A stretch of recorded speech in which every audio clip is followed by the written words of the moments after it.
કોઈપણ પ્રકારની ઇમરજન્સી આવે ત્યારે સૌપ્રથમ જો કોઈ વિભાગને યાદ કરવામાં આવે છે તો તે છે ફાયર ડિપાર્ટમેન્ટ.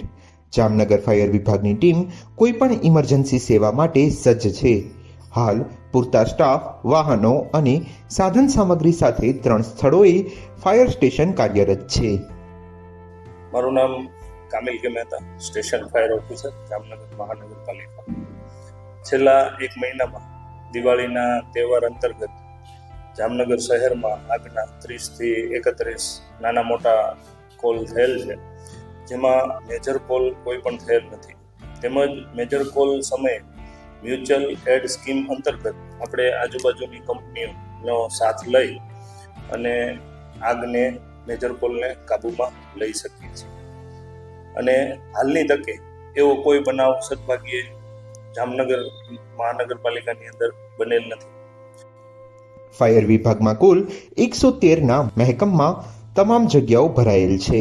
સાથે આગ કે કોઈ ઇમરજન્સી સેવા માટે કુલ 28 વાહનો ફાયર વિભાગ પાસે છે, જેમાં સાંકડી શેરીમાં જવા માટે મિની ફાયર ફાઇટર 2, ઊંચી ઇમારતોમાં પહોંચી શકાય તે માટે હાઇડ્રોલિક પ્લેટફોર્મ, બુલેટ તથા ફાયર ફાઇટરના વાહનો છે.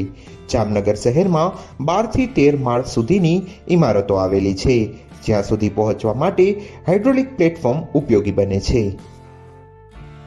વર્તમાન સ્થિતિમાં ફાયર વિભાગ પાસે ટોટલ 1 CFO, 1 ડેપ્યુટી CFO તેમજ 11 STO અને કર્મચારીઓ મળી ટોટલ 113નું મહેકમ છે.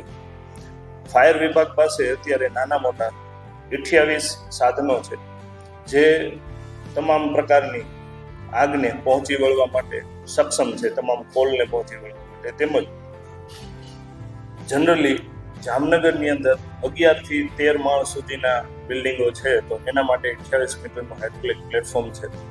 અને જે જૂના સાંકડી ગલીવાળા જે વિસ્તાર છે તેની અંદર જવા માટે બુલેટ તેમજ મિની ફાઇટર છે, જે ઇનફ છે.